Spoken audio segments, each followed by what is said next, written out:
Third POV. Izuku sat on the bench outside Class 1B's dorms, frowning with careful consideration and pondering. After being dismissed and escorted back to the dorms, most of Class 1A and 1B continued whatever game tournament they started the previous day. Or at least they would have if Bakugo, Mineta, and Monoma refused to participate. All three made short, curt responses about their desire not to play and sulked off to their rooms, or guest rooms in Bakugo's and Mineta's cases. Izuku could tell Monoma was still feeling salty after the latest death battle, with all his banter and roasts toward Bakugo's counterpart, Iron Man, and then having it all blow up in his face when Lex was vaporized instead. Bakugo and Mineta were a different story. Izuku thought the shorter boy was simply making an excuse to spy on the 8 girls that went to Tokei's room, but the grape-headed pervert of Class 1A immediately went to his guest room with Tsuburaba and hasn't come out since. From what he could tell, the lack of Mineta crying out in terror or pain or girls crying out in surprise was evidence enough to support such a conclusion. Izuku couldn't tell what was going on with Mineta. Izuku was surprised when he caught a glimpse of such a contemplative and guilty expression on Mineta's face, one that winced when his eyes met Midoriya's and increased the shorter boy's pace toward the room. Izuku didn't know why Mineta would have such a guilty look. As far as Izuku knew, besides the usual perverted gestures and remarks, which were immediately dealt with by Izuku or the girls, Mineta didn't do anything wrong. Izuku made a note to talk with his friend in the coming days. Then there was Bakugo. Izuku blinked again, still surprised by his subconscious change when referring to his former childhood friend. For as long as Izuku could remember, Bakugo had always been Kaken. It was what he called him when his infant self could speak and easily say, rather than Katsuki. It was what he always called him even after Bakugo turned from childhood friend to decade-long tormentor. Now though, after the recent viewings, Izuku couldn't think the name, much less say it. When he tried experimenting and saying the word to himself, he felt like he was choking, the word trapped in his throat and his mouth and tongue refusing to let it out. Even looking at Bakugo felt different for Izuku. The usual admiration of the boy's strength, the fondness of his proximity, and the hope of their past friendship rekindling. It was all gone. Now, when Izuku looks at Bakugo, he feels conflicted, unsure of what to feel when looking at the boy who was his oldest friend/rival. The fire of their competitive rivalry was still there, but now it felt more personal and bitter than before. Past wounds and scars felt reopened, burning, and clashed with his mind when it stated the facts of Bakugo's change and improvements during their time in UA. Izuku knew Bakugo had grown as a person, becoming a better team player, more open to criticism, or at least open in the sense he wouldn't immediately blast someone in retaliation, and helpful in his training with One for All, like he did just earlier today. But just as Izuku felt like something had shifted in his soul, so too did his perception of Bakugo, where it now felt like years of pain, envy, anger, and bitterness were now open and weren't going away. I guess it must have started after what Ochiko said during Guts' analysis, Izuku thought, remembering clearly his best female friend's words. Why? Why does all of this have to happen to him? He didn't do anything wrong. The words weren't intended for him, they were for Guts and his painful past. Izuku didn't even know he was his counterpart until later. But something about Uraraka's words pierced through him, a haze, a wall that always blocked and held back every compliment, every praise, every positive assurance from taking root in him. Izuku thought he had taken to heart every praise he received from All Might, especially his proclamation that he could be a hero and his successor, treasured Eri calling him her papa, or Nijire's rebuke over her dreaded words on White Day. And for the most part he did. Izuku did take them to heart. But now, he realized they never fully took root in his mind, or maybe something even deeper like his soul. After Uraraka's words, they finally did. But in the process of opening that door, Izuku feared something else. Something more vulnerable, darker, broke out, and it was clear that this part of Izuku didn't like Bakugo at all. Izuku groaned in frustration, his head throbbing painfully as the mental toll of so much soul-searching over this issue was starting to get to him. Deciding to brush it off for later, Izuku switched gears, focusing his mind on another situation. The sisterhood that Setsuna told him about. Flashback to during the break after Deadpool vs. Deathstroke. So, you wanted to talk. Just the two of us. Izuku asked as they stepped out of the gym/theater. They had just gotten a break after the craziness that was Deadpool versus Deathstroke, especially Deadpool's Fortich wall-breaking shenanigans. Izuku first intended to spend the break with Eri and Kuta, until Setsuna came up and asked him to talk, and from what he saw on Setsuna's uncertain face, it was something serious.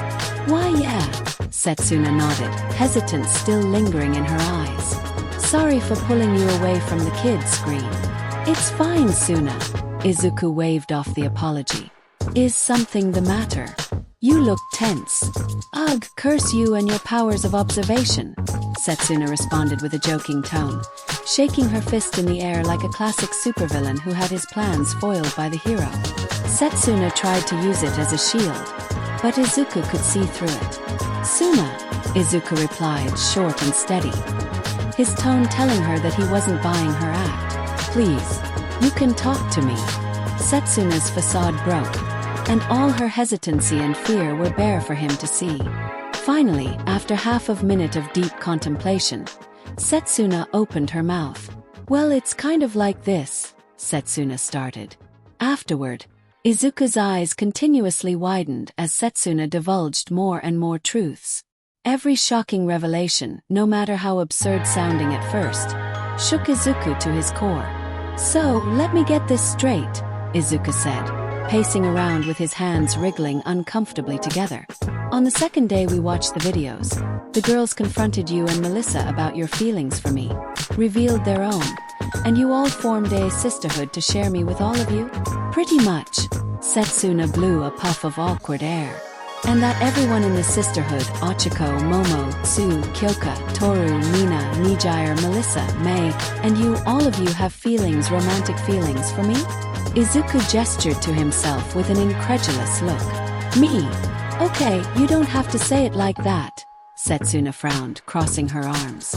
"How else should I say it?" Izuku exploded, the information overwhelming him as he paced harder, hands rummaging through his messy hair. "You expect me to believe that 10 of the most beautiful women that I have ever met all have feelings for me and decided to form a harem for me? It's more like a polyamorous group," Setsuna corrected him, shrugging. "And yes, you should." "Okay," Izuku said blankly. "Okay, that's it. That's your response?" Setsuna questioned, eyebrow raised. "Well, my entire being is currently deadlocked trying to decide whether I should be running around and fist-bumping the sky or collapse in shock, so, yeah, okay," Izuku explained and repeated. "Fair enough."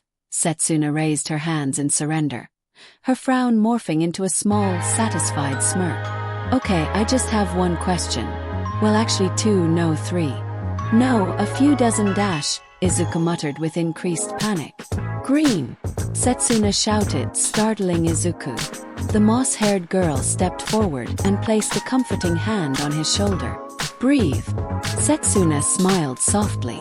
"Take a deep breath in and out."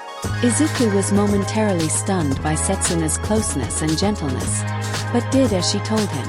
After a few seconds of deep breathing, Izuku finally managed to calm down. "Better?" Setsuna asked. Izuku nodded.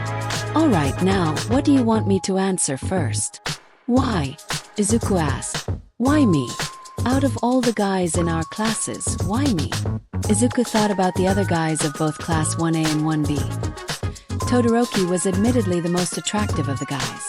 Kirishima, Tetsu, Shoji, and Sato all had more physically appealing musculatures. Hell, even Kaken was always the more attractive one between him and Izuku. So why did the girls choose plain, meek assuming? "Okay, if you don't stop that, I'm going to smack you," Setsuna suddenly declared, a threatening look and finger pointed at his face. Izuku snapped his mouth shut, realizing he had mumbled his thoughts out. Again. "Firstly, do you really think we would be shallow enough to only find your bodies and looks attractive enough?" Setsuna questioned bluntly. Izuku flinched, immediate guilt piercing him through. "Secondly, why not?" Setsuna said, drawing Izuku's full attention. "Why do I have to spell out what is so obvious?" Izuku's eyes widened, all thoughts, all confusion, all disbelief, suddenly silenced. "You're a great guy, wouldn't come close to summarizing what we feel for you, Greenie," Setsuna continued, her eyes softening, her hand slowly rising from his shoulder up to Izuku's face as she talked. "You're sweet, kind, understanding, helpful. You treat us with such respect and praise. You're a great father figure for Eri, and so selfless and humble. Not to mention a killer bod." Setsuna chuckled lightly as Izuku's cheeks blushed, the warmth and heat so soothing and alluring for the girl with lizard-like features. "Every problem we faced, you were there to help us. Every insecurity we have, you were there to cheer us up, help us build ourselves up. And all for no reward or purpose other than because you felt it was right. Of course, we would all fall for you, Green Bean. And we wouldn't have it any other way." Izuku's tears began to fall from his eyes, trailing down till they curved along Setsuna's hand. Setsuna's smile shook as she saw the raw vulnerability and emotion in Izuku's emerald eyes. Setsuna stepped closer, raising her other arm invitingly. Izuku took it, and the two hugged each other. Izuku's choked gasps and tears flooded out while Setsuna sniffled as her own tears stained Izuku's shirt. "Suna, I," Izuku gasped out. Shoo, you don't have to respond," Setsuna hushed him sweetly. "You don't have to say anything. Not until you're ready." Izuku reluctantly nodded. A part of him wanted to say it anyway, but he knew it wasn't the right time, not now. The two green-haired teens stayed in their tearful embrace for what felt like eternity. An eternity neither wanted to end as they felt each other's warmth and hearts beating in their chests. Finally, Izuku broke the hug. Izuku stared into Setsuna's dark green eyes, so dark and deep. He almost blurted the words out anyway, but refrained. "You good?" Setsuna asked. "Why, yeah, better," Izuku nodded, thinking he felt better than he ever had before. "Thank you." "No problem, Greenie," Setsuna smiled. "So, is your curiosity satisfied now?" "No, there is still something I'm confused about." Izuku frowned, his confusion returned. "I may not fully understand why each one of you likes me, but I can tell that this was supposed to be a secret, but you told me anyway." "Why?" "Well, that is for the other reason I brought you out here for," Setsuna said, biting her lip with her shark-like teeth. "It's about something that happened last night." "Last night?" Izuku questioned, raising an eyebrow. "Remember Zayden? The guy who has been sending us all stuff and talking about you being a nexus point or whatever?" Setsuna asked. "Yeah."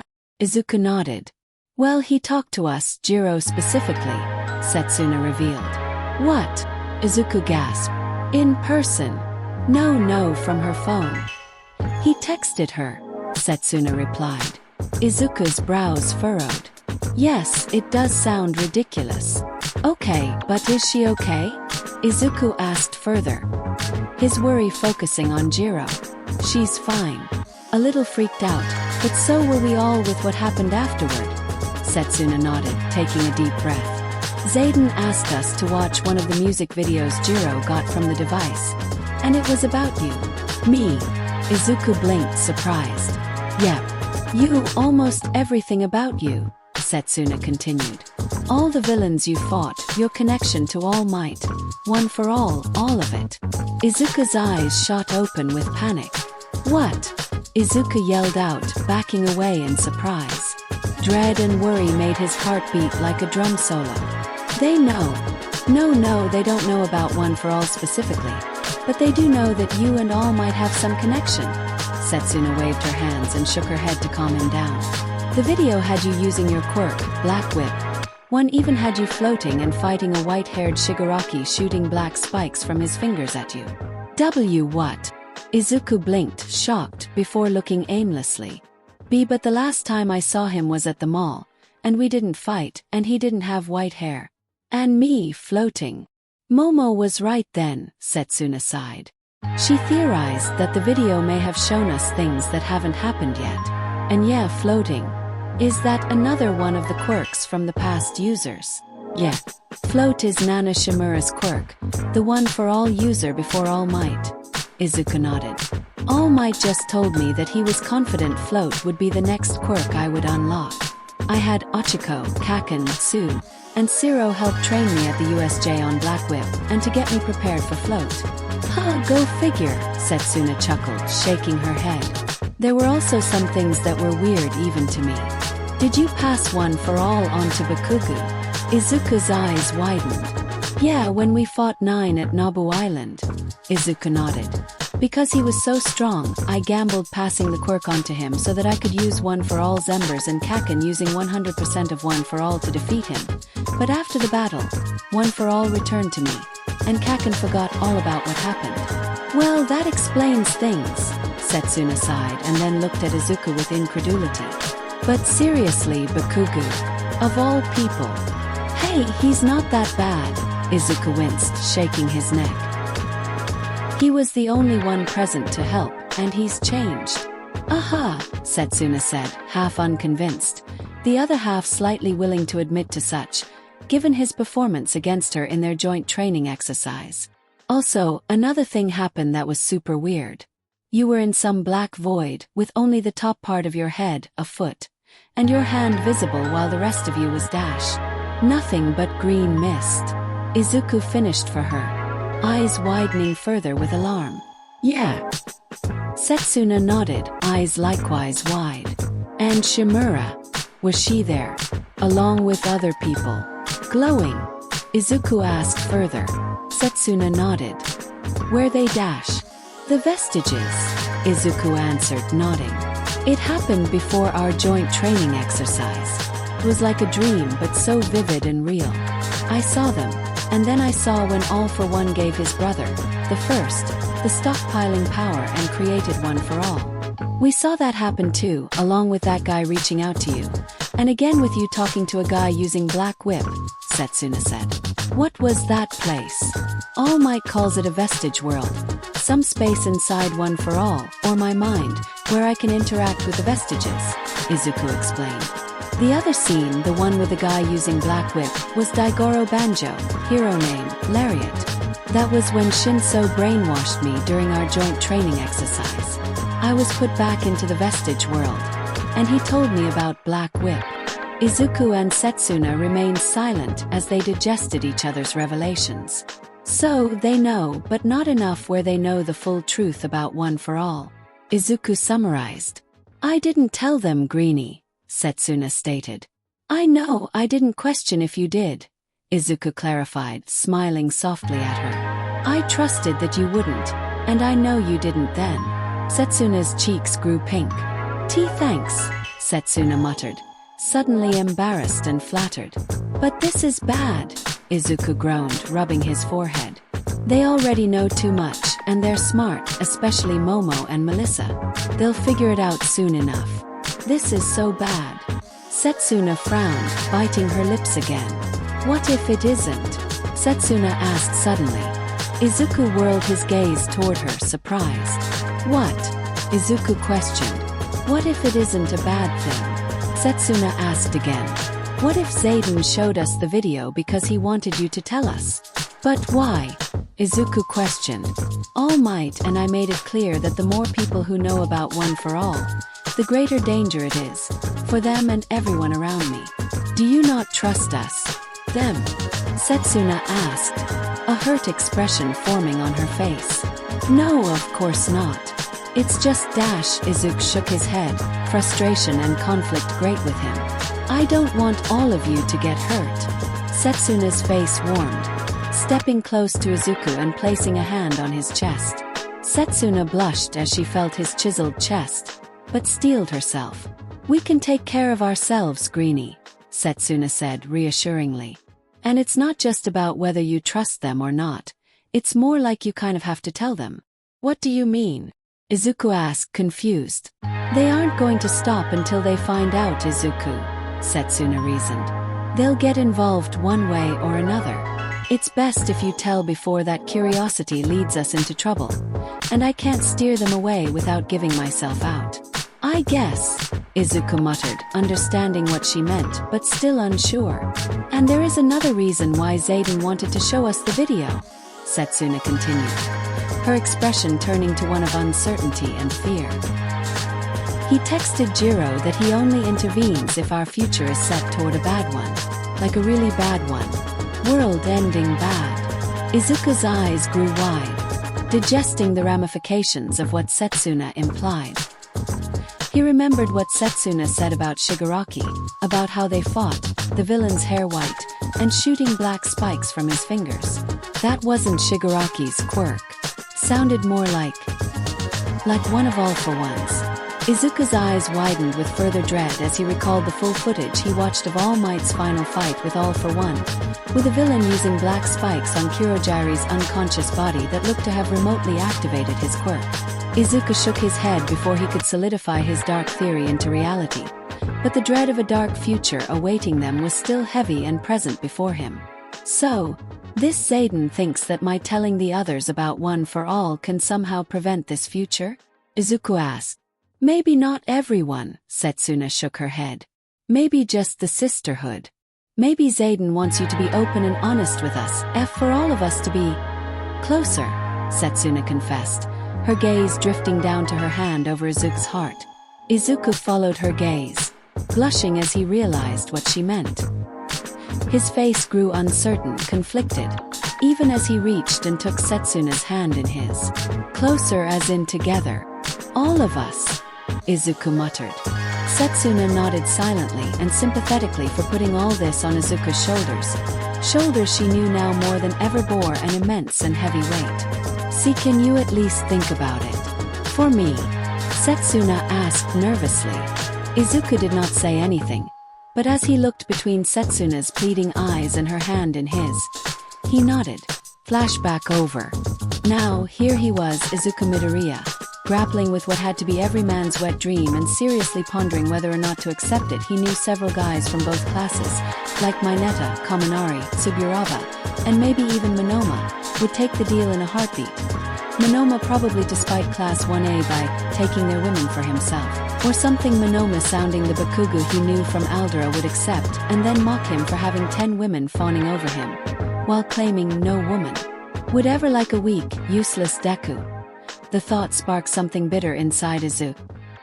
His fists clenched till they cracked, but Izuku shook it off. The problem was that Izuku wasn't like those guys. He wasn't some pervert or douche who would salivate at the thought of multiple women throwing themselves at him. Izuku thought he would be lucky if even one woman took an interest in him, much less 10. And what made it all more overwhelming for Izuku was his recent acceptance of his feelings for said 10 girls specifically. It was like winning a universal jackpot. All the girls he had feelings for, all the girls Eri thought liked him and wanted to call her mama, all of them wanted him enough to share him, and even formed a whole group around it.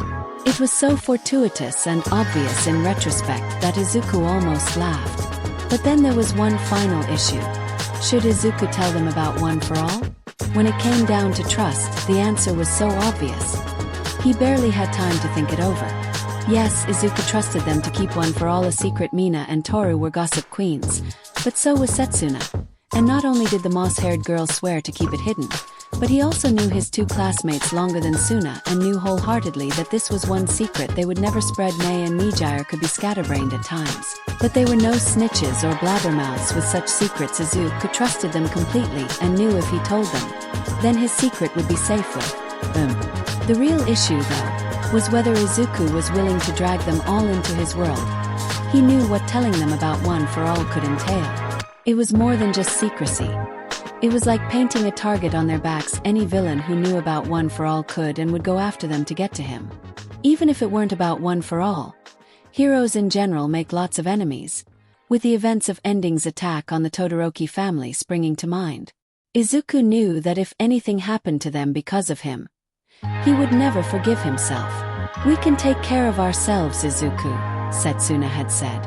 Izuku sighed, knowing he believed her there too. Each one of those ladies was a force to be reckoned with, especially his upperclassman, Mijire, who stood as one of UA's big 3, Momo and her powerful quirk and even greater mind, and Uraraka, whose intensity and fire would surely have villains running for the hills. Izuku grinned as he imagined each of them laying the smackdown on villains stupid enough to face them, but as he thought about the kind of villains who wouldn't be so gullible or easy to beat, like Shigaraki and All for One, Izuku frowned. He recalled Guts' analysis and the feeling he had about dozens of villains willing to go after him, especially if One for All was revealed. He suddenly stopped imagining himself surrounded by villains lurking in the shadows. But now the girls, any one of them, alone, outnumbered, and when it came to all for one, vastly outgunned. Izuku sighed, leaning back till his head hit the wall. He looked out toward the stars, toward the unknown, and his thoughts drifted to their mysterious benefactor. Zayden, is this really what you want from me? From us? Izuku questioned but didn't say out loud. Do you believe that if I and they, if all of us were together, that it would make that big a difference? To change the future? Izuku expected not to have an answer, but blinked as he saw a white and black raven fly through the night sky, plain and visible as it soared past the moon.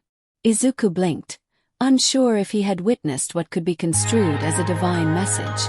Sighing once more and taking a deep breath, Izuku thought of tomorrow. We have our training session tomorrow. Izuku remembered. Maybe by then I will know. Wait, did she really say that? Momo gasped wide-eyed. She said dash. Yep. Jiro nodded, her jack wiggling slowly as she recalled all she heard from the whispered conversation between All Might and Recovery Girl. All Might's successor. His hero fanboy successor. The silence that followed weighed the gravity of Jiro's revelation. After arriving at the 1B dorms, the 8 sisterhood girls had convened in Tokei's room, waiting patiently until they received a video call from Melissa and May, who had gone to the support course development studio with the former's father and power loader.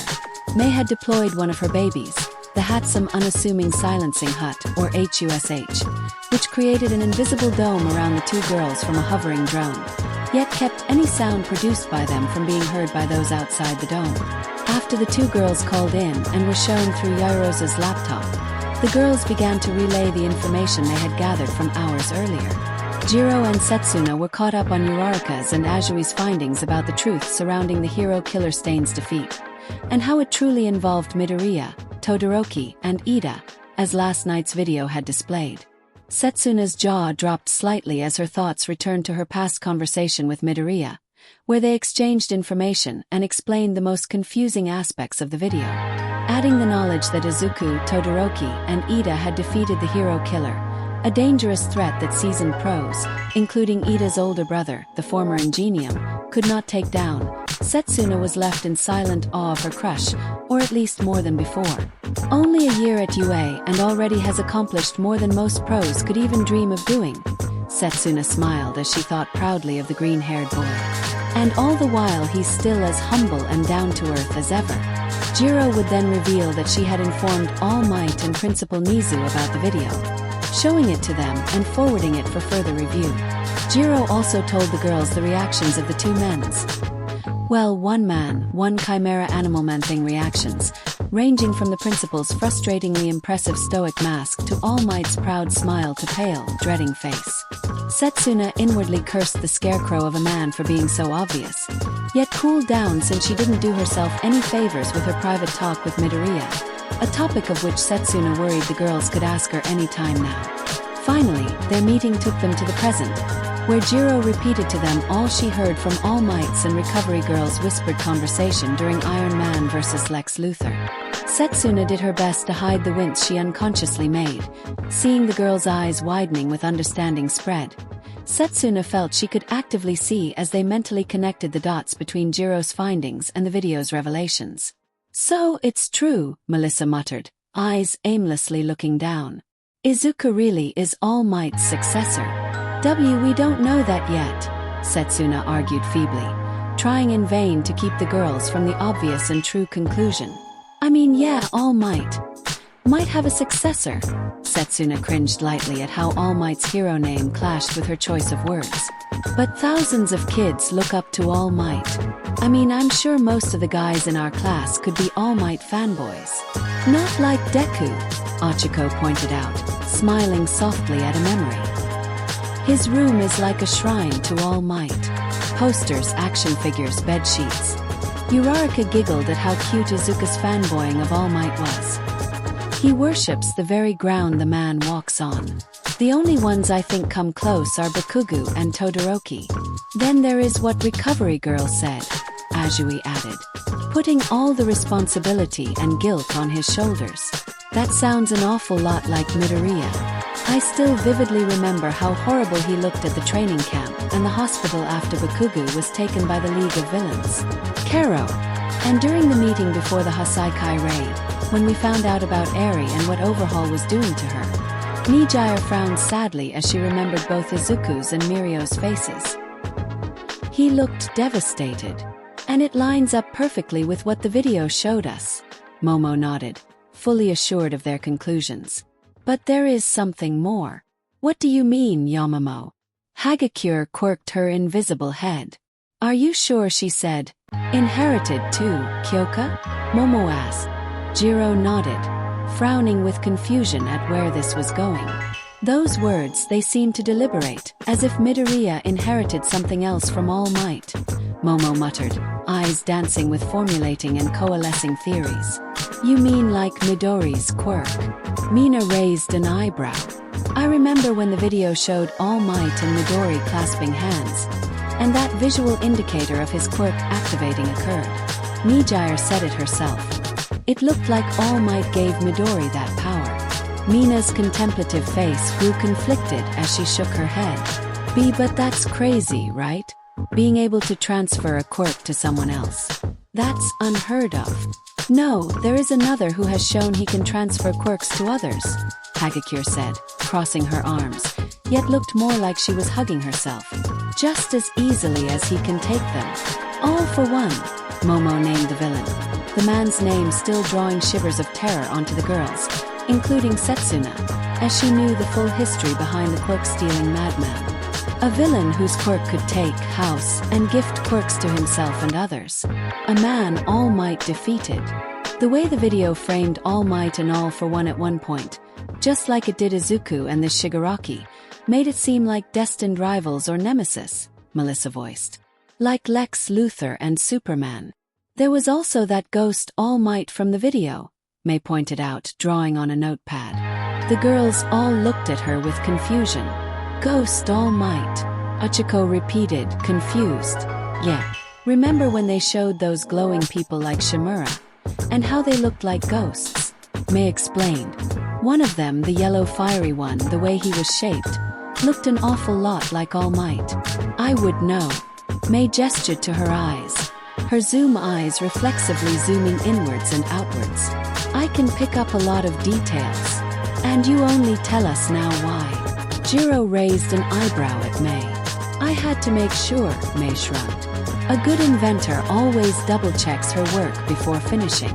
The hair looked more like how All Might looks now. See? May showed to the camera and Melissa what she had drawn. It was the fiery shape they saw in the video next to a fairly accurate drawing of All Might's current form. Upon closer inspection, the top part of both shapes, especially the hair, matched. They do seem to match, Nijire commented, her eyes gazing over at another drawing in the corner. What about that one? Oh, that one. May withdrew the notebook to confirm it was the drawing Nijire pointed out. Oh, that's the face I saw when the device censored Captain America's first counterpart. I managed to spot it before it went away. You what? The girls exclaimed in surprise. Yep, zoom eyes for the win again. May boasted proudly. And I drew it up because I had a feeling I had seen him before. Jax, can you pull up the video again? Sure. And the name's Jiro, Kyoka replied, connecting her phone to Momo's laptop. Playing the video on the laptop and displaying it for both ends on the call. The girls reacted with widening smiles at seeing Izuku's feats and growing strength as much as they frowned as they realized the dangers and pain he went through throughout their year. Nijire glared harder as she once again saw Bakugo clashing with Izuku like rivals. Or worse, as Nijire suspected. There, stop. May yelled, and Jiro paused the video. It paused at the moment when Midoriya reached out toward the white-haired man, screaming in pain at whatever the younger All-for-One was doing to him. The scene showed Izuku's reflection in his eyes as he stared at the white-haired man's wide, innocent red eye. That's the guy. The first counterpart to Captain America that the device censored. The same guy who is also a counterpart to All Might and Deku. Ochiko gasped, eyes lighting up. All of this is way too connected to be coincidental. It looked like All for One was using his quirk on the man, Momo muttered as she rewound the footage to review the scene again, taking note that both the skinny man and All for One shared similar hair and eye color. But either he was taking the man's quirk, or he was forcibly transferring it to him. Why do you think that? Setsuna asked, eyes inquisitively inspecting Momo and how close she was to the full truth. Because of the connection I'm seeing between Izuku, All Might, and all those ghosts, Momo replied, eyes wild with theory. If we're right that All Might gave Izuku his quirk, then it lines up with what Izuku said about how he grew up believing he was quirkless, because he was quirkless until All Might gave him whatever quirk they shared. Melissa's eyes widened to the size of dinner plates as Momo's words clicked in her brain. Seeing how tearfully happy Izuku was when they had discovered a quirkless hero like Batman, the video's footage of All Might and Deku being so similar that even her father noticed the comparison when he was saved from Wolfram, and most recently, their heart-to-heart when they had found out Melissa was a counterpart to Iron Man. Izuku had complimented her on achieving her hero dreams in another life as a quirkless hero, how she had felt overwhelmed and even sad, and what Izuku said then. I get it. I really do. Melissa remembered Izuku's words as well as the sad and reminiscent look on his face. Melissa's eyes only widened when she remembered that just hours ago, they had only found out that Izuku was a counterpart to another quirkless hero, Batman. Then months later, after the Kamino Ward raid, after All Might fought All for One and won, he retired, saying that his quirk was gone. Momo continued, pushing her theory with the surmounting evidence. Not stolen by All for One, not weakened, gone, because he passed it on to someone else. Midori, Toru gasped out. But if Midoriya has been using All Might's quirk, how does that explain the time when both Midori and All Might were using the same quirk? That's where Bakugu comes in, Momo said. Bakugu? Mina blinked, confused. We saw how it looked like Bakugu was using Izuku's quirk, right? Momo sped up the footage to where it showed Bakugu and Izuku using the same quirk. Izuku and Bakugu were both using the same power even when Izuku transferred it to Bakugu. The quirk must leave some kind of residual energy behind for the former user to wield, like dying embers after a torch is passed down. So does that mean that Deku gave up his quirk to Bakugu? Uraraka asked, her tone filled with worry at the obvious implication. Yes and no. Look here. Momo sped the footage to another scene. This next scene makes it look like whatever power Izuku gave to Bakugu went back to him. Also, we haven't seen Bakugu use any kind of ability that Izuku has. Okay, but what does this have to do with that white-haired man? Azui croaked inquisitively. The other ghosts, Momo pointed out, stopping at where Izuku's incomplete form was staring at the other glowing ghosts, pointing at Shimura and the gruff, bald man. These two have also been shown interacting with Izuku in some way. Momo moved the footage to where Izuku started floating, and how his form was momentarily replaced by Shimura's. When we first saw this, I said how it was implying that Midoriya was floating like Shimura. But what if I wasn't off? What if that is precisely what it is saying? That Izuku could float like Shimura dash. Like he was using her quirk. Jiro finished for Momo, the pupils of her widened eyes shrinking and shaking with intensity.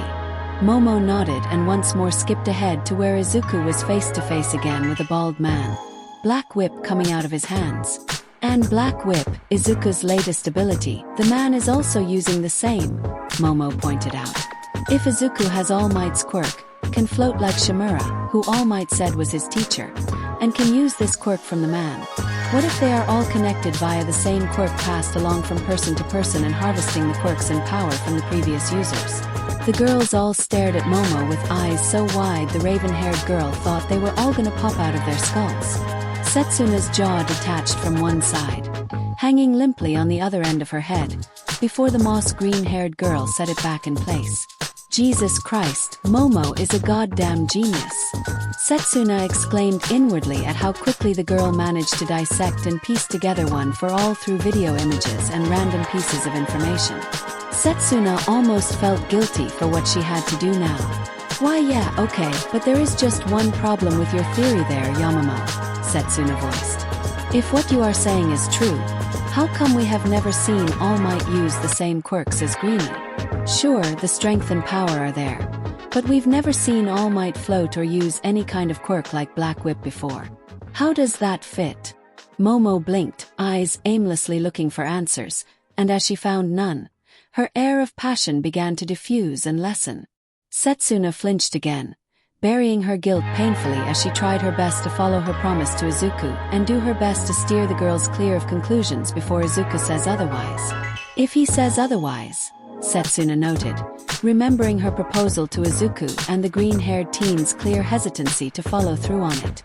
I haven't thought of that yet, Momo said, disappointed sounding.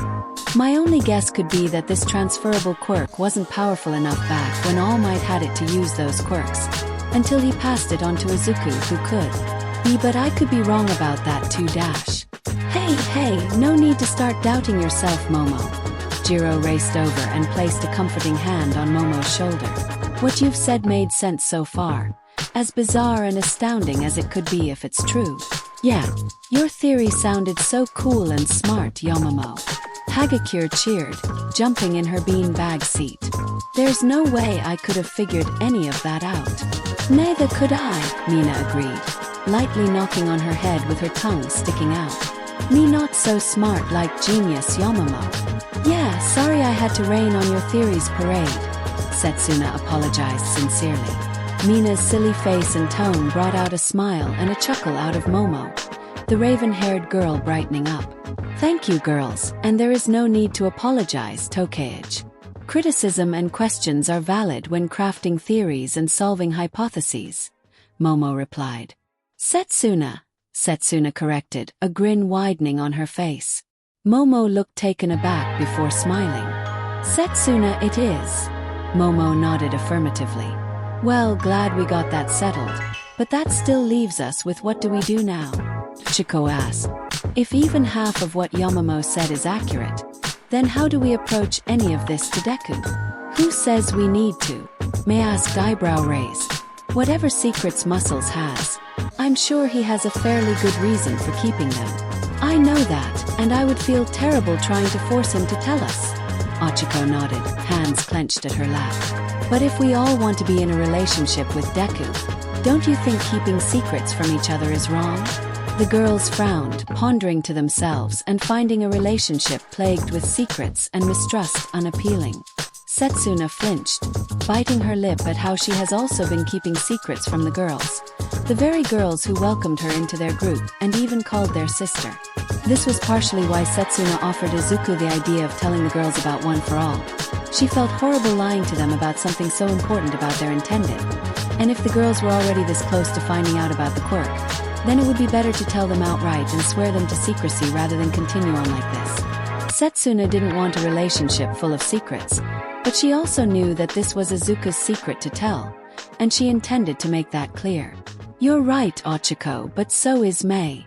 Setsuna walked over and sat beside Uraraka on the bed. I don't want a relationship where we hide things from each other, but whatever this secret may be, it's Greenie's secret to keep. We can't force him to tell us any more than we can force him into a relationship because we all want it to be that way. Ochiko's frown deepened, but an understanding look was in her eyes. Looking downward, she nodded. However, Setsuna started, placing a hand on the pink-cheeked girl's hand, earning the girl's attention again. That doesn't mean we should just give up. What do you mean? Chiko asked. I mean we continue what we've been doing all of this time. Get closer with Izuku Midoriya, Setsuna stated. If we get closer to Izuku, not only will we find out if he likes all of us and convince him to be with us, but we can also gain his trust and confidence. Enough trust and confidence so that he may tell us the truth, Momo gasped out. Exactly, Setsuna pointed at her with a wide, razor-sharp grin. We don't need to interrogate the truth out of him. Just convince him that we're on his side and we can keep whatever secret he has. That could work, Mina grinned, enthusiasm welling up within her. I don't know. Don't you gals think that might be too exploitive? Melissa questioned with a concerned frown. You're thinking too hard, Shield. May patted the blonde on the shoulder, hard enough that Melissa winced, yet May didn't seem to notice. We weren't trying to find out about Muscles' past before we formed the sisterhood. Think of it like hitting two birds with one stone. We find out how Muscles feels about us, confess to him, convince him to date all of us, and when we are all together, then he might tell us about whatever is going on with him. Simple. That sounds like more than one bird to stone, Jiro muttered. But she's right. Green isn't the kind of person to hide these kinds of things unless he has a reason to, and they are someone he trusts completely. Who would he trust more than his loving, loyal girlfriends willing to share his buff ass between all 10 of us? Ooh, and we have our group training session with him tomorrow, Nijire pointed out enthusiastically. We can take the time then to get closer to Zuzu and not only grow stronger but find out more about his quirk by observing him. So, are we all in accord with this decision? Momo looked upon the rest of the sisterhood, receiving firm nods. Understood. We won't force the truth out of Izuku and trust that he will tell us of his own accord and permission. Until then, we will continue our mission to earn his affection and ensure the sisterhood's success. Is that clear? Hi! The girls all declared. Actually, I think I have another solution to satiating our curiosity over Midoriya's quirk. Azui raised her hand. One where we won't have to confront him directly. Oh, and how so? Toru asked. Bakugu, Azui revealed. Nijire's eyes whirled to Azui's in surprise. Bakugu. Mina raised an eyebrow. How will he help? Whatever is going on with Midoriya and All Might, it's fair to assume that Bakugu is involved, Azui croaked. If Momo is right about Izuku having a transferable quirk, then Midoriya shared it with Bakugu, so he must know about it. Yeah, he was training with Deku and All Might before me, Tsu, and Zero arrived at the USJ. Ochiko nodded, her eyes gleaming with suspicion. If anyone knows about something involving Deku, it has to be him. As the girls discussed methods to talk/interrogate the explosive blonde without getting yelled away instantly, Nijire frowned to herself. The earlier suspicions revolving around Bakuga's past with Izuku resurfacing. Nijire didn't say anything, but her earlier talk with Izuku did grant her enough info about the green-haired boy's past to compare with Momo's theory. Nijire hated that she had to keep this secret as they were discussing how unpleasant keeping secrets from each other was, but she made a promise to Zuzu to keep this between them, and until he shares this with them, as well as whatever his quirk may be, she would keep her mouth shut. Nijire instead turned her mind and frustrations onto the same target the girls were discussing about, the same boy that Nijire has been spying with increasing suspicion during the videos, the only boy who could explode at Zuzu, act and talk so rude yet familiar with Zuzu, and call him a Deku like the wench that broke Zuzu's heart. Bakugu, Nijire growled, her deep blue eyes glowing with growing rage. The next morning, Nizu knew he would dread this meeting since yesterday. And as usual, he was right.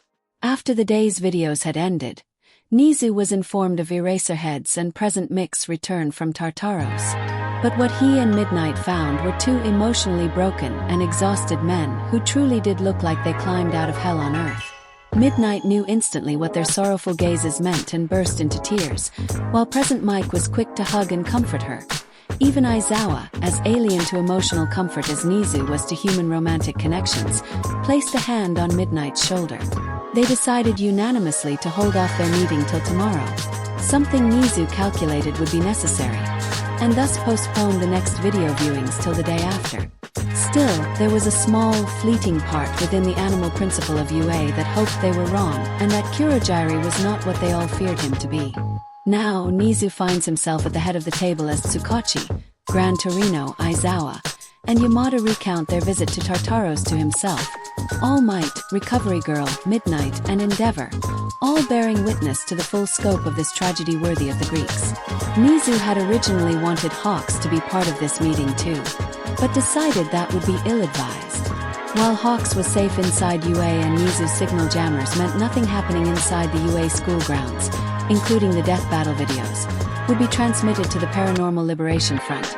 The two believed trading information as subtly as possible was still the logical conclusion to follow, in case any within the PLF had a truth-telling quirk similar to Tsukachi to detect the lies within the winged hero. Nizu planned to relay the information in code to Hawks the following day, when he and the rest of their guests would return for the death battle videos.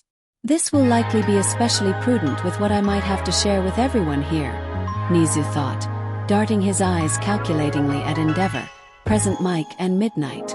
As he finished this thought, the four Tartaro's visitors ended their tale of heartbreaking tragedy with impossible-to-deny conclusions. Kurojiri was the resurrected corpse of former UA student Oboro Shirakumo, whose body was kidnapped and swapped with a fake at an unknown hospital and transformed into the brainwashed servant of Tomura Shigaraki, all for one, and the doctor. That which everyone could conclude with near certainty was Dr. Kyudai Garaki. So, the device was correct, and our worst fears realized, Nizu muttered. Really? That's it? That's all you can say? Present Mike growled, fist slamming on the table. How about let's not waste any more time and go get that motherfucker? Yamada, control yourself. Recovery Girl chastised the pro-hero. I understand your pain, Dash. Understand? Present Mike let out a bitter chuckle. How could you understand our pain? When was the last time your best friend was turned into a brainwashed monster to serve an egomaniacal madman, anarchist manchild, and psychopath posing as a doctor? When was the last time you realized you gave your best friend's family the ashes of someone other than their son? Enough! Aizawa yelled, glaring at Mike with his quirk activated. Mike, for once, glared back steadily at his remaining best friend's glowing red eyes. After a tense stare down, Mike was forced to blink and scoff before sitting down. This isn't any better for me. Do you know how many of my life decisions came from Shirakumo's death? How many times have I used his death as an excuse for my actions and worldview? Mike flinched, the righteous fire inside him dimming slightly to listen, yet was far from extinguished. I want to catch this monster as badly as you do, Yamada. But you know how ill-advised it will be to go after a collaborator of the League of Villains half-cocked without the proper planning, Aizawa warned. Especially if this man is the one who created the Nomu, and likely has more in stock. All Might and Endeavor flinched from their own experiences with the Nomu and even rushed raids that ended up going south. They were both part of the raid on the League of Villains hideout in Kamino Ward and were caught off guard when All for One teleported Bakugu and the League members away, while bringing in a group of Nomu to keep the now #1 hero, the police, and other heroes busy. Meanwhile, the former #1 rushed in to fight All for One and had to hold back to avoid harming Bakugu and nearby civilians. Eraser's right, we'll need every advantage and info we got on this doctor before we arrest him. Gran Torino nodded, looking to Nizu and the others. You all got some new info for us from the latest videos? Here is the list of the various new counterparts we got from the recent death battles. Midnight sniffled and wiped her eyes before handing out a list for the group. Aizawa reviewed the first few counterparts quickly before growing confused. Midoriya as Batman's second counterpart. Aizawa raised an eyebrow, confused as he was said to be Batman's counterpart. All Might and Midoriya as Captain America's. We'll explain later, Recovery Girl replied, still rubbing her head of the headache that was multiple counterparts for a single character. Unfortunately, we have no new counterparts for Kyudai Garaki specifically, Endeavor answered. However, we have received a few counterparts of individuals he's connected to. All for One and Shigaraki. All Might growled lowly, remembering Shigaraki's counterpart included Majin Buu's Kid Buu form and Siegfried/Nightmare, while All for One's were Inferno/Soul Edge and Lex Luthor. Yes, and we have another concerning one known in Tri's Kushiranada's counterpart in Rikiya Yatsubashi, the president and CEO of Detnerat Company, Nizu stated. And why would some swanky CEO be someone concerning? Present Mike questioned. Nizu looked over at all the individuals in the room, weighing their trust levels before looking over at Endeavor. Endeavor was confused about the sudden attention before looking back at the file of Yatsubashi. The #1 hero's eyes widened into saucers at one particular piece of information. Endeavor looked back at Nizu with hesitancy in his eyes, silently asking if this was a wise decision. Nizu nodded, fully trusting everyone here. Endeavor sighed and nodded, earning looks of confusion from the rest. Unfortunately, one of the reasons why it would be ill-advised to go after Garaki so quickly as Erasa pointed out, is that he and the League of Villains have taken leadership of an old villain terrorist cell now resurgent with more than 100,000 members strong, Nizu revealed with a grim frown. The Meta Liberation Army. What? Everyone sans Endeavor exclaimed wide-eyed. Recently, I have met with our current number 2 hero, Hawks, who has for the past few months acted on a directive by the Heroic Public Safety Commission to infiltrate the League of Villains by any means necessary, Nizu explained. It is through this connection that Hawks has learned that the League of Villains went to war and won against the resurgent MLA, and has thus reformed the organization into what is now known as the Paranormal Liberation Front, with Tamura Shigaraki as its Grand Commander. All Might turned pale. It was one thing to fear the Shigaraki he suspected was in that video Jiro showed them, but it was an entirely different matter to see that same Shigaraki leading an army of villains 100,000 strong. This was a force even larger than the criminal underworld that All for One controlled during All Might's prime. Does he have Gigantomachia with him? All Might questioned. Unfortunately, yes. Nizu nodded, earning further pale looks at the thought of such a powerful villain under Shigaraki's thumb. Tsukachi and Gran Torino paled as they remembered the destruction the Walking Calamity committed when they had apprehended Kurogiri. And we are only hearing about this now? Present Mike questioned, slamming his fists into the table again. The newly dubbed PLF has its agents everywhere, Nizu warned. Politicians like Hearts and Minds party leader, Koku Hanabata, pro-heroes like Slide and Go. Nizu paused briefly to meet Tsukachi's eyes. And even agents inside the police and HPSC. Tsukachi swallowed, fully absorbing the gravity of the situation. You couldn't inform anyone you believe could even have an inkling of loyalty to them, Tsukachi figured. With 3 teachers who would be firmly against Garaki, trusted heroes like All Might, Endeavor, Recovery Girl, and Gran Torino, and a trusted friend of All Might in the police force, I could think of no better group to share this secret, perhaps more than one. Nizu drifted his gaze to All Might, who still looked as conflicted as yesterday, yet nodded. Where is Hawks? If he is a mole within their ranks, we should hear from him personally about what's going on, Aizawa demanded to know. He is at the HPSC headquarters somewhere in the forest of Wakayama Prefecture, Nizu informed. He was forced back to report to his masters about his actions in UA. All well-crafted lies to obscure the truth. This meeting was urgent, considering their inability to spy on him. Spy on him? Midnight questioned. Hawks's feathers have been tagged with microscopic cameras and listening devices for Skeptic, another of their members, to spy on him, Nizu informed. Though while he is inside UA walls, these cameras will be useless thanks to the signal jammers I had installed across the grounds. The information about the death battle videos is safe. Are you sure he is to be trusted? Gran Torino asked. Once free from the watchful eyes of both the PLF and the HPSC, who also have him tagged, Hawks was free to spill all he knew about both organizations and is eager to do away with both of them, Nizu informed. It would appear that not only are the PLF a major threat to hero society as we know it, but so too are the HPSC, with what Hawks has delightfully spilled the beans of. For nearly 2 hours, the gathered individuals were briefed on the hidden crimes of the HPSC, including the use of the former hero Lady Nagant as their assassin and enforcer to carry out various less-than-savory to downright illegal acts, up to and including sabotage, espionage, and assassination of corrupt public governmental officials, reporters, police officers, and other pro-heroes.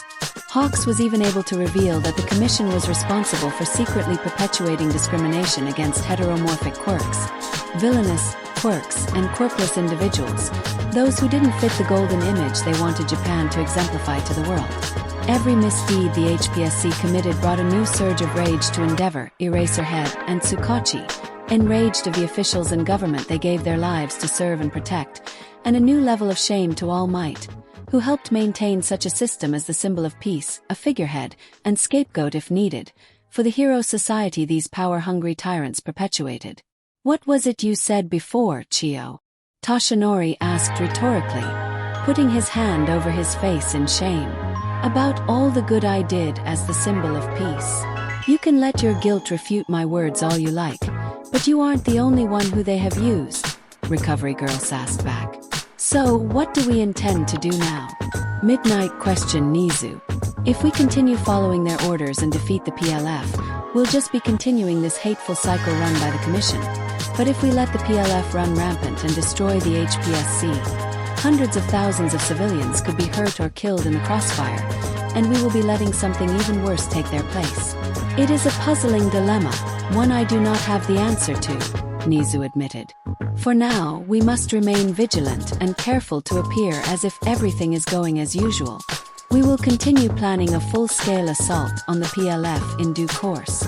We will inform of these plans to those within the Commission who aren't part of PLF, while at the same time gathering the evidence we need to eliminate these would-be tyrants afterward. Any attempt against either side prematurely would be ill-advised. Reluctancy and displeasure were evident in the group members' eyes, yet their heads nodded with affirmation of Nizu's plan, seeing no other alternative at the very moment.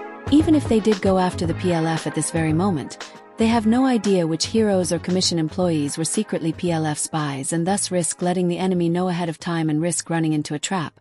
However, if they try to dismantle the Commission's rotten members, they likewise risk the PLF knowing and striking, taking advantage of the political and governmental chaos that would erupt. Hawks made it clear from his hidden messages, "We have to be the ones to strike at the PLF first," Endeavor thought. "Otherwise, if we let them make the first move, we lose, period." "That isn't everything, is it, Nizu?" Gran Torino raised an eyebrow, his eyes looking pointedly toward Nizu's shifting paws. Nizu sighed. "I'm afraid so," Nizu nodded. Nizu looked one last time at All Might, and the symbol of peace nodded, reluctantly. Endeavor, Present Mike, and Midnight looked confused, while the rest had their eyes widening, quickly realizing what this was about. "Are you sure?" Aizawa asked the two, his eyes darting between Kayama, Yamada, and Endeavor. "Yes," All Might nodded. "After recent events, we have no choice." "What are you three talking about?" Endeavor questioned, eyes narrowed with suspicion. "What we will inform you is a secret of the utmost importance, one that only a select few are privy to know, and would be disastrous to a certain few individuals if it were ever revealed. But first," Nizu raised a remote and clicked a button, lowering a screen before the group. "We have a video to show you."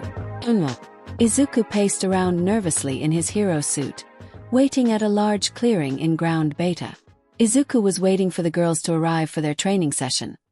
His mind split between how to teach them his new ideas and how to casually approach and interact with them enough so that he could make heads or tails whether or not to inform them about One for All, like Setsuna asked him. He had gotten permission from All Might and Eraserhead to use the field, though Izuku was taken aback by how quickly both gave him the all-clear, especially Aizawa. It had only been months since Bakugo dragged him out here after the provisional licensing exam, where they had their fight, and where his former childhood friend learned about One for All. The green-haired protagonist believed he would have to beg or persuade his homeroom teacher, but he barely glanced at him before saying yes. Despite his teacher's best efforts, Izuku could tell that something was wrong. He could see the inner pain and turmoil behind his tired eyes, one so similar to those he often saw in the mirror. Thinking about his past and his fight with Bakugo here only served to make Izuku's frown worsen, his conflicting thoughts from last night resurfacing. "He dragged me here because it was where I first defeated him in our first battle training exercise, shortly after he failed the provisional licensing exam. He said he wanted to fight all out here because the teachers would prevent them during training. He forced me to fight like I owed him," Izuku thought, and something about how he said it started to tick him off. "Like I owed him anything. I'm the one he kept beating into the dirt because of something beyond my control. He's the one who dragged me here, got me into trouble when I didn't want to fight, just like old times. I'm the one keeping our past secret." Izuku blinked and shook his head, clearing away the anger before it could boil and erupt further, yet he could still hear the ringing in his ear. "Where did that come from?" Izuku panted as he gripped his head. The ninth wielder of One for All was confused why suddenly reminiscing about Bakugo could suddenly drive him into a fit of anger. That wasn't him. He wasn't the petty or vindictive type, that was... Izuku shook his head again before he thought the name out loud. Great, first relationship problems, now anger issues. Izuku bemoaned his recent and compacting issues. That can wait. Right now, I have a training session to run. Hey, Deku-kun! Ochiko's voice called out from the distance. Izuku turned to see all 10 girls who formed this sisterhood walking toward him. Even Melissa and May, the latter of whom was dragging a large red wagon full of various support item tools. Izuku's heart skipped a beat at the sight of their happy smiles, but he steeled himself forward. Hey, everyone! Izuku waved at them, flashing his own bright smile. The girls felt their hearts clenched tightly, and their faces burned red at the sight of Izuku's megawatt smile and hero suit, which hugged him at all the right places. Hey, Green, Jiro called. Hope we didn't keep you waiting. Oh, not at all, Izuku shrugged. I'm just glad you guys wanted to listen to my ideas for your quirks. Of course we would listen, Midori. Mina exclaimed enthusiastically. I mean, I'll probably not understand most of them, but I'll try my hardest. That's the spirit. Nijire cheered before flying over to Izuku, the green-haired teen blushing at her rapid and close proximity. So, what do you have in store for me, Zuzu? Raiden's electric fly thingy. Or maybe something with Iron Man, since he flies and fights like me. Ooh, will you be willing to try and see if your cool green lightning can be used offensively? Let's not overwhelm already, Heido-senpai, Momo muttered while pulling Nijire back via her ear. Oi! Hey, I'm your senpai. Treat me with respect. Nijire cried and whined like a child, and not like the senpai she was. And it's Nijire-chan. Izuku's sweat dropped and chuckled nervously at Nijire's antics. Looking toward Melissa and May, he asked, May, I'm glad to see you two here, but can I ask why? I don't really have anything on how to improve your skills with inventing. Glad to see you too, Izu, Melissa replied, her cheeks still red at being called Mel by Izuku. And we're just here to observe you all. See if we can get any on-field data on how to improve your support items. If I'm gonna make another set of full gauntlets for you, Izu, I need to gauge just how strong you are and how you regulate your quirk. Cool, Izuku smirked, nodding in approval. He walked back to a nearby bench, where he had stacked his notebooks. The girls did a double take as the stack easily occupied most of the bench. So, shall we get started? The girls suddenly felt an overwhelming amount of dread and fear, realizing this training session wasn't going to be as light and romantic as they had originally intended. What have we done? They all thought fearfully. Meanwhile, what are we doing here again? Sen groaned, asking for what felt like the 5th time, wondering how he managed to end up in this situation. Currently, the combined group of Sen Kaibara, Denki Kaminari, Hantashiro, Kozai Tsuburaba, and Yosetsu Aways hid behind a food truck standee in ground beta, observing Midoriya's and the girls' group training session with binoculars. All 5 of them were wearing urban camouflage, peeking out through the holes of the standee, making them look like a bunch of Elmer Fudd's hunting Bugs Bunny or Wild East Coyote hunting Roadrunner. San recalled how Kaminari roped them into this scheme, pulling them aside during the break periods in their video game tournament, exclaiming that this self-proclaimed mission was of the utmost importance. Observing Midoriya lead a training session with the girls while bombarding them with information from a pile of notebooks wasn't what he had imagined. Stalking out of jealousy, apparently, Aways muttered. I told you guys we aren't stalking, and this isn't about jealousy. Or mine at least, Kaminari hissed, turning to look at his current cohorts. I know what I saw and heard. I'm sure my Netta is gonna try to show up and perform some half-brained perverted scheme with the girls or humiliate Midoriya. And why should we care about that? Tsuburaba questioned, confused. I mean, the dude is okay and all, but why go out of our way to make sure his group date with 10 girls doesn't get ruined? As Kozai stated his question, he started to feel jealous of Midoriya's luck with women. I thought Class 1B was a bastion of camaraderie and protectiveness of their class. Is the sheer fact that Tokage is part of this group not raising any concerns for you guys? Kaminari asked back. The 3 boys of Class 1B blinked in surprise, looking at each other before nodding slowly. The idea that Mineta would stalk and create some perverted scheme toward one of their class's girls didn't sit well with them. Plus, this is more for Mineta's sake too, Kaminari continued explaining. The two of us have gotten away with our schemes by the skin of our teeth, most of the time. Mostly because Aizawa-sensei barely cares. But I'm worried he might try something so bad at such a wrong time, we might only get what remains of him back in a matchbox. Not like it wouldn't take much to make him fit in one already, Cozy Eye snickered. This is serious, dude, Kaminari hissed. The dude may be a perverted creep some of the time. Kaminari paused as all the guys dryly looked at him. Okay, most of the time, but he's still my little buddy. I can't let my bro walk right into a pack of lionesses and watch him get mauled to death without doing something about it. I guess I can see that, Away's sighed. Wouldn't be so different from what we do with Monoma, right guys? I guess. /fair. Sen and Cozy Eye replied simultaneously. In fairness, the two were among the most gullible of their class, constantly falling into Monoma's competitive rants and plots against Class 1A. Case in point, when they followed Monoma's plan to throw the sports festival's first event and teamed up with him in second. They got plenty chewed out by Kendo and Vlad King about how stupid the plan was in retrospect. The sports festival was their chance to take the spotlight and receive the attention of pro heroes for their internships. Yet, in following Monoma and letting them be mostly at the back of the pack and then have most of their members unable to compete well against the likes of Bakugu's and Todoroki's teams, the results speak for themselves.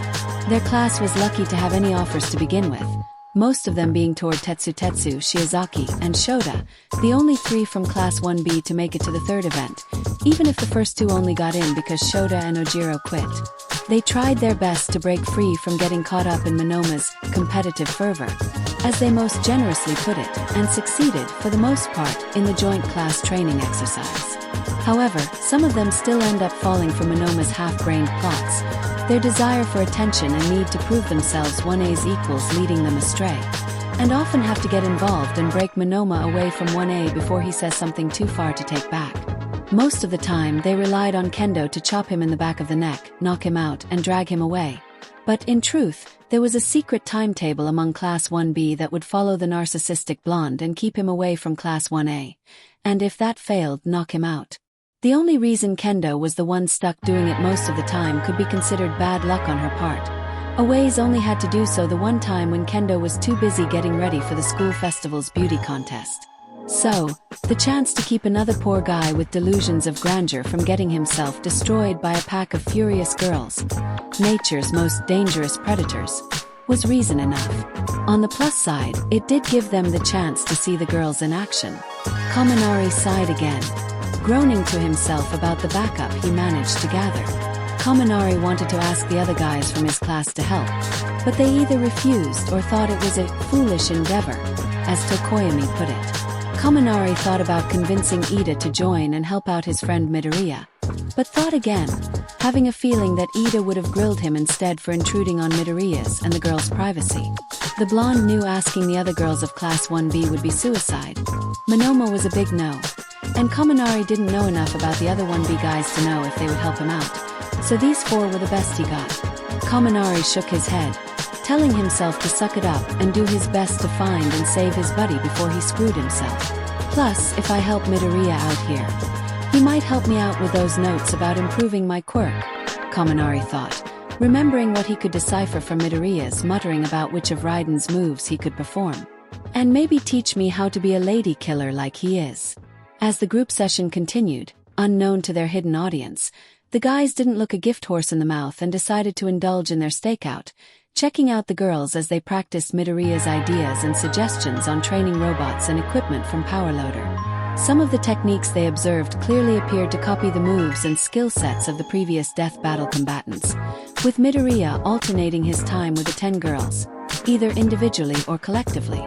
Midoriya and Yaoyorozu would practice throwing Yaoyorozu-made batarangs or shurikens that looked similar to my Shiranui's fans at targets with increasing levels of difficulty and interference, such as loud and obnoxious yelling from Hatsum, Hagakure, Ashido, and Tokage. Yaoyorozu repaid the favor by helping Izuku learn the basics of sword fighting, wondering if they could have Midoriya be anywhere as decent a swordsman as either of his counterparts, Luke Skywalker and Guts, or other sword fighters like Link, Cloud, Ragna, Soul Bad Guy, Deadpool or Deathstroke. The two also discussed with S.H.I.E.L.D. and Hatsum on what seemed to be notes on Spider-Man's web fluid and its practical applications for use in the field as a capture device for heroes and police. Zero perked up and paid close attention to that. With Hagakure, Midoriya and her attempted to test the limits of her light refraction abilities. Previously, Hagakure could refract and intensify the light that passed through her, allowing her to essentially flash and stun her opponents, but thanks to some training under Yoroi Musha, Hagakure could now manipulate and redirect light-based attacks, evidenced by Hagakure redirecting lasers from the robots, which were set to a low stun. Midoriya wanted to see if it could be taken further, to see if she could absorb the light and fire it out at a later period. Izuku's notes showed he drew inspiration from fighters like Gamera's mana absorption, and Blanka's, Pikachu's, Raiden's, and Thor's ability to absorb electricity. Thus far, the most they appeared to have accomplished was Hagakure maintaining the manipulated laser energy in an orb for several seconds. Still, it seemed to require an immense amount of concentration on her part, which they concluded was ill-ideal in the field, at least for now. Kaminari blinked, momentarily wondering if Hagakure's invisible figure was flickering at times. Ajui's training focused primarily on acrobatics, mobility, and evasion. Using notes Midoriya had written from observing the more agile-based characters like Mario, Sonic, Spider-Man, Captain America, and more, the two hopped and ran across the area, leaping from building to building while evading robot fire using a combination of their physical augmentations of their quirks, Ajui's tongue, and Midoriya's black whip. The two also teamed up with Hagakure, Jiro, and Tokage for stealth training, Midoriya, Jiro, and Tokage usually being the ones attempting to find the invisible girl and Ajui's camouflaged self. Zero noticed that Midoriya also appeared to be learning just as much as Ajui about utilizing Black Whip, just like from their training at the USJ yesterday. Zero saw and almost gagged at the sight of Midoriya trying to use Black Whip through his mouth and tongue like Ajui, with minimal success. Ashido's training was likewise similar to Ajui's, Midoriya having written down multiple acrobatic feats from characters like Captain America, Batman, Sector, Scorpion, and even Majin Buu. Their training focused more on the physical offensive capabilities, as the two attempted to teach others a series of mixed martial arts, combining Midoriya's shoot-style combat, Hagakure's breakdancing skills, and assimilating the martial arts they witnessed from characters like Goku, Ryu, Deadpool, Captain America, Spider-Man, and Batman. Tsuburaba snickered at witnessing Midoriya occasionally fumble and freeze up from either Mina's close proximity or the girl's blatant teasing and stretches before him. But it was likewise surprising, if not a little annoying, to see firsthand the rapid progress on Midoriya's part, and Mina's blush being more noticeably purple on her pink skin. Jiro's training involved stealth, senses, and martial arts as well. Her part in their makeshift stealth training around the area, where the five guys somehow remained completely unnoticed, was to improve the range and accuracy of her enhanced hearing. The martial arts portion of her training was something she was convinced of by Midoriya, Ashido, and Yaoyorozu, who all agreed that while her jacks and heartbeat distortion served as good deterrents for most enemies, the rarity of facing an opponent resistant to both would leave Jiro open to attack. To address this weakness, Jiro sometimes trained with Midoriya and Mina in their mixed martial arts sessions, though Kaibara could see it was mostly basic defense training, with a gyrate quirk user wondering whether they would continue training with Kendo and Orojiro. Nijire's training focused more on precision and the adaptability of their quirks. Unfortunately, no matter how hard Izuku tried, it appeared the green bioelectricity of his quirk's activation was merely a visual indicator of Izuku's overwhelming power, and not a viable energy source to fire, much to Nijire's disappointment. The two decided to stick to strengthening Izuku's accuracy with his given tools. Nijire and Izuku would also use various targets, like robots and ring targets, to better their aim, specifically Izuku's Air Force technique and Black Whip's pinpoint accuracy. Izuku's attempts to use Black Whip looked rather similar to either Scorpion's use of his iconic rope dart or Spider-Man's web lines. As for the Big Three member, Izuku attempted to help Nijire to coalesce and harness her wave motion energy into physical attacks, wrapping the energy around her fists and legs for powerful concussive blows while unleashing the energy outward at the moment of impact so as not to damage Nijire's limbs. Nijire took to such a new avenue surprisingly well, and Sen blinked at how the visuals looked similar to when he used his quirk to gyrate his fists into drills. Melissa and May didn't participate in the training unless it required the use of one of their inventions/babies. But Midoriya would give the two inventor girls his attention from time to time. Their conversations appeared mostly related to various support tools they were brainstorming for the girls and Izuku. Some examples Kaminari and the others managed to spot from their binoculars were what seemed like enhanced gauntlets for Jiro, an actual hero suit for Hagakure that would blend with her quirk with the flip of a switch, and what looked like sketches of lightsabers and metal gloves or gauntlets that looked similar to Iron Man's, though the guys couldn't tell who they were specifically for. Zero guessed Nijire, Kaminari thought of Jiro, and Iwais figured it was a precision tool for Ajui's slime or Ishido's acid. Tokage's time with Midoriya alternated between stealth training with Jiro, Ajui, and Hagakure, and practicing evasion and counterattacks. Izuku would test Setsuna's reaction time by attacking her repeatedly with increasing levels of full cowling, forcing Tokage to evade using her quirk to break apart or by naturally diving or rolling out of the way. She also tried to counterattack Midoriya in return. This method was more effective at lower percentages, but as Izuku increased his use of full cowling to higher levels, it became clear that Tokage was getting overwhelmed more easily. At some point, the two had a private conversation. The details were unclear due to their distance, but one part of the talk had Midoriya frowning and deep in thought. The others guessed it might be about Setsuna's quirk, especially when Setsuna gestured to her detaching body parts. By the time they got to thinking about Izuku's time with Uraraka, more than a couple of hours had passed without any sign of Mineta. "Dude, I don't think he's showing up," Zero said. "We've staked the place out, looked on every rooftop, high vantage point, and potential hidey hole. He's not here. Have you guys checked behind you?" A familiar voice said behind them. "Oh, come on, Mineta, that's stupid. It's not like you're gonna be right behind us." Kaminari's denial swiftly died as he and the others turned slowly to see Minoru Mineta standing behind them, arms crossed, eyebrow raised, and tapping his foot impatiently. "So, how's your stalking going?" Mineta asked sarcastically. How long have you been standing there?" Zero questioned, a sweat drop forming over his head at the embarrassment of being caught by their target. "Long enough to know that you guys really think I would seriously be dumb enough to spy on Midoriya and the girls," Mineta answered bluntly. "You would be," Kaminari pointed at him, equally as blunt. Mineta's stony gaze shook as he flinched, earning a look of confusion and genuine concern from Kaminari.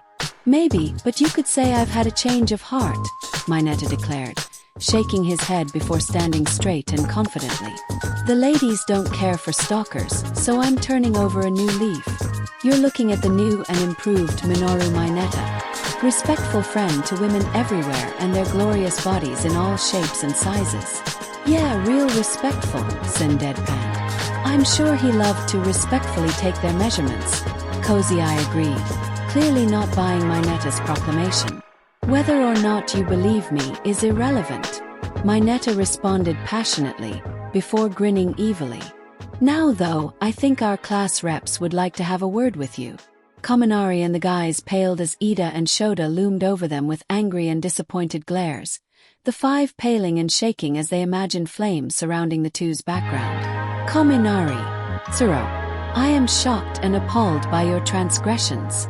Firstly, you've been attempting to coerce our classmates into another one of your schemes, painting Mineta, our classmate, as some senseless ruffian attempting a cruel and unsavory act against Midoriya and the girls, and coercing students of our sister class into your plan. And now, even after seeing that Mineta wasn't here, you continued spying and intruding on our classmates' privacy. Have you no shame?" Ida continued delivering verbal rebukes to the downtrodden boys while Shoda did the same with his classmates, though far gentler than Ida, yet the 1B boys looked no less ashamed and chastised. Mineta, meanwhile, stood back and let the 1A class rep and the 1B deputy rep do their thing. His job done. His gaze shifted over to where Midoriya and the girls were practicing, the green-haired teen going over to check on Uraraka. Instinct and temptation flared again in Mineta's head, urging him onward to do exactly what Kaminari's group was concerned he would do. He could hear his inner devil side trying to convince him, stroking his jealousy over 10 beautiful girls fawning all over Midoriya, and that it would be fairer if Midoriya at least gave some of the girls to him. However, Mineta's more angelic side popped in to save the day, reminding him of yesterday's viewings, specifically Guts versus Nightmare. The sight of that disgusting bastard who raped Guts flashed hauntingly on the forefront of his mind, sending disgusting shivers down his spine that worsened when his mind treacherously replaced the man's face with his own and Guts with any of the girls he knew. No, I won't do it. I won't be a disgusting bastard like that. That kind of person is a villain, not a hero. Mineta thought for the umpteenth time, his knuckles cracking. I may have started being a hero to get the girls, but no girl would ever go out with a creep who acts no better than a pervy villain. I can't be like that ever again. Mineta had made this goal after retreating to the 1B dorms and re-evaluating his time at UA, visualizing the reactions of the girls to his pervy comments and schemes, and comparing himself to Midoriya's selfless and humble personality and confidence. Looking back at all the things Midoriya did throughout their first year, all the times he saw Midoriya's heroic spirit and courage against scary villains, it made the grape-headed boy realize how lacking he was in comparison, how truly short he was compared to the green-haired boy's greatness. Izuku Midoriya had the heart, courage, and air of an awesome hero that the girls would fall for. And that's the kind of hero Mineta wanted to be.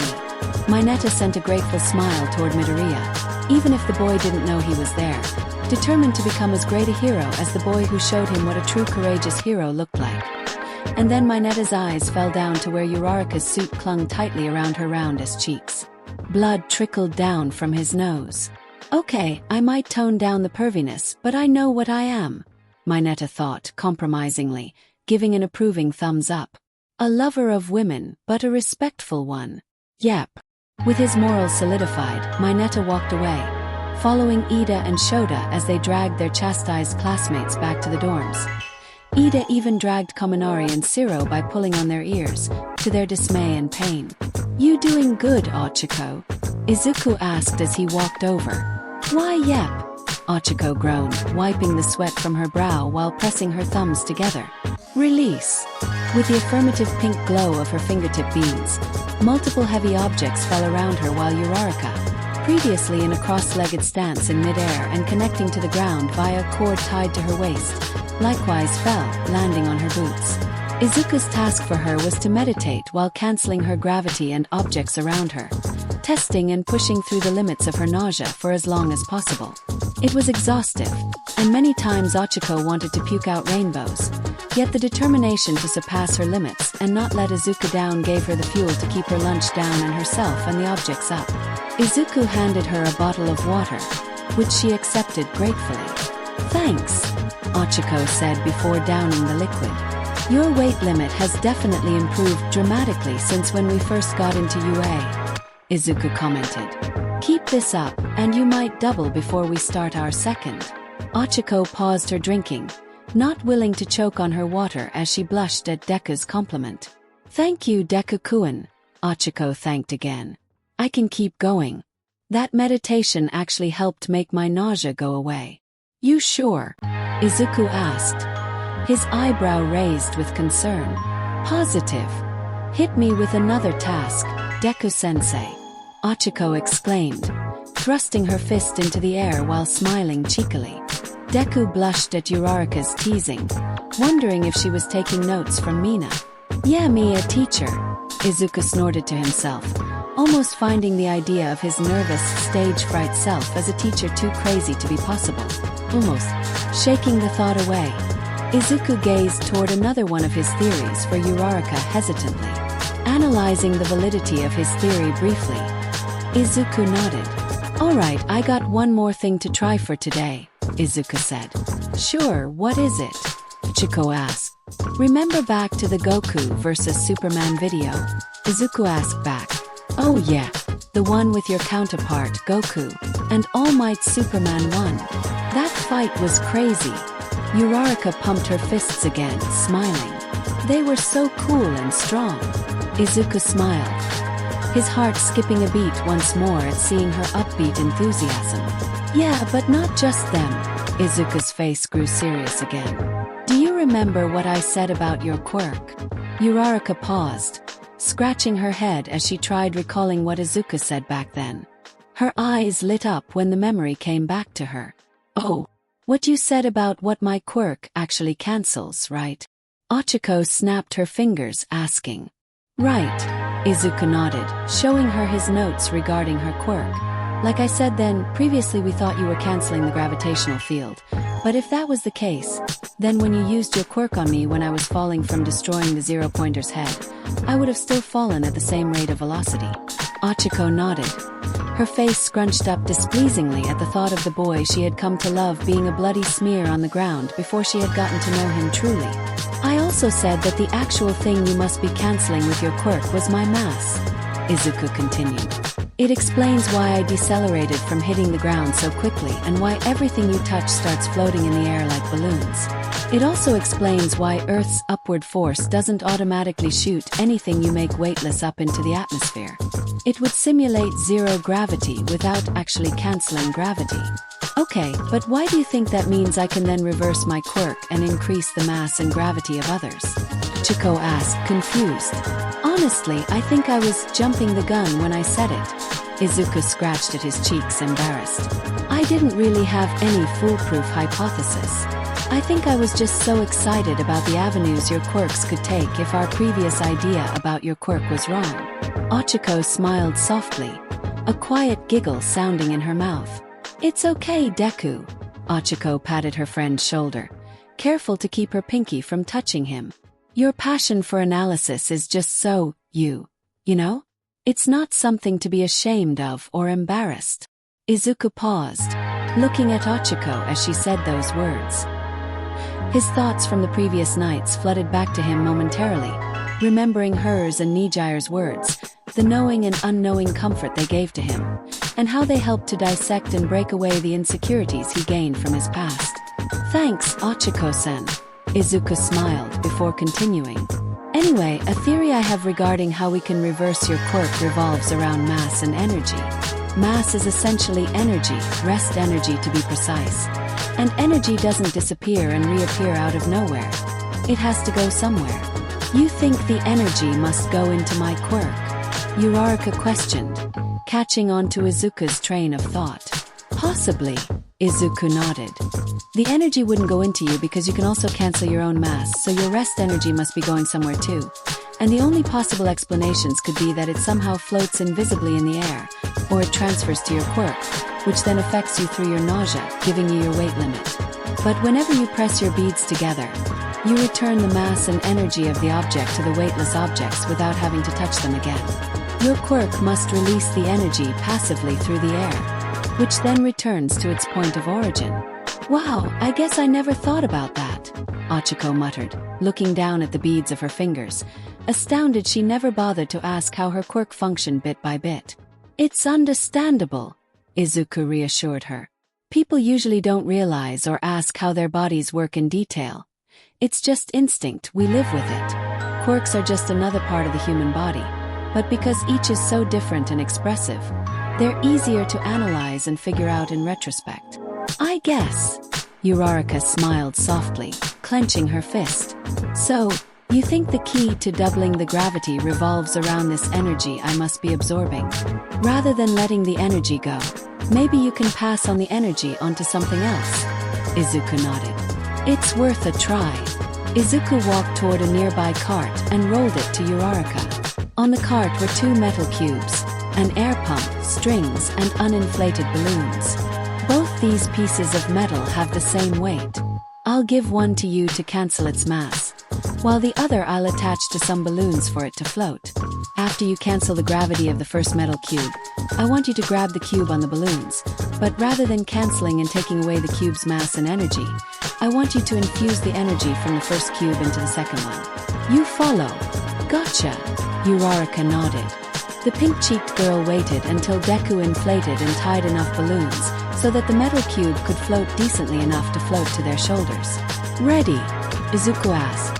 Uraraka nodded, silently turning to the cube on the table and grabbing it with all 5 fingers.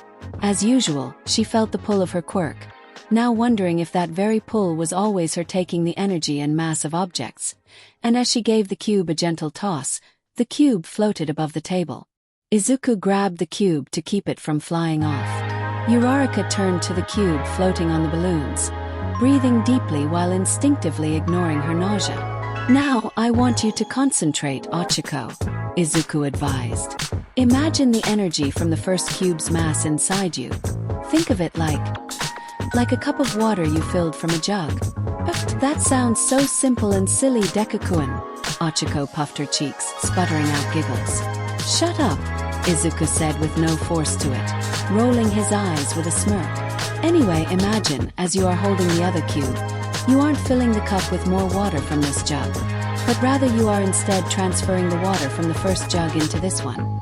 Uraraka nodded and stretched her hand toward the balloon-tethered cube, visualizing exactly what Deku said. She felt like she was holding a cup of water inside her, sloshing and waiting to be poured out again. Uraraka felt the cube in her hand, and instead of pulling the energy like usual, she focused on the water inside her going out toward the new object. She sensed resistance, the instinctive clash of her quirk with her new command. Uraraka felt the energy inside her slosh and briefly extend out, spreading from her chest down her arm. Her beads buzzed, glowing hot with heat and energy, until the heat became overwhelming.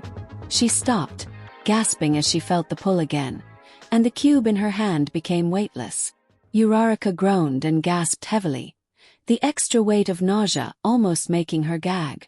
Uraraka opened her eyes, looking at the cube still in her hand, and let it go. As usual, the cube began to float further up before it was grabbed by Deku's black whip and dragged down back to shoulder level. You okay? Izuku asked, looking concerned at Uraraka's gasping figure while she steadied herself, hands on her bent knees. Why yeah, Uraraka panted, swallowing down the bile of nausea. I felt it. I felt something different than the pull of my quirk like I usually did. I felt like the energy, the water was starting to flow out of me to my hand, but it felt too hot. When I stopped, I felt the same pull, and I cancelled the cube's gravity. That's something, Izuku nodded, face scrunched in thought. He looked up to see Uraraka press her beads together, muttering release, and felt the weight of both cubes return in his hands. Ochiko, why do you always say release when cancelling your quirk? Well, I think I started saying it when I first awakened my quirk, Ochiko answered, face pensive as she recalled the first time she started cancelling the gravity of everything she touched.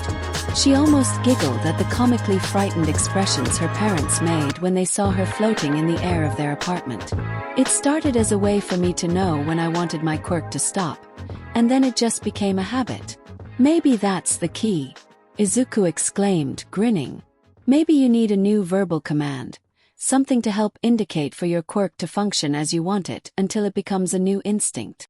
Uraraka blinked at Izuku, surprised, before thinking it over herself. Finding no reason not to try, Uraraka nodded. Once again, the pink-cheeked girl picked up the first cube and cancelled its gravity, tossing it to Izuku, while the green-haired teen let go of the balloon-tethered cube and let it float aimlessly again. Uraraka walked up to the cube, closed her eyes, and concentrated again. She repeated the same process as before, sensing the energy within her, commanding it to move up her arm toward her fingers, grasping the cube, and experiencing the same increasing, burning heat. She thought quickly of a command, something that wasn't skill release, but something to indicate she wanted the energy inside her to increase the weight of the new object. Suddenly, inspiration struck as she thought of Deku near her, supporting her, believing in her. Her thoughts on him pooled in more memories of Izuku Midoriya, from his dorky, blinding smiles to his gradual and staggering growth with his quirk, how he developed full cowling, and as he slowly increased the percentage of his quirk. Increase, Uraraka thought suddenly, and it felt like her brain lit up. Skill increase, Uraraka shouted. Suddenly, the energy inside surged outward, the water pouring out from her cup and into the jug that was the cube. She no longer felt the slight nausea of the energy inside her. The sensation so strange she let the cube go. Thump. Urarika froze and slowly opened her eyes. In front of her, where the balloons of the cube should be, they weren't there anymore. And when she looked up to see if they were floating upward, they weren't. Ochako turned toward Izuku, who stared at the ground with wide eyes and a slightly agape mouth, the first weightless cube now floating out of his slack hands. Ochako followed Izuku's gaze, and her jaw fell open too.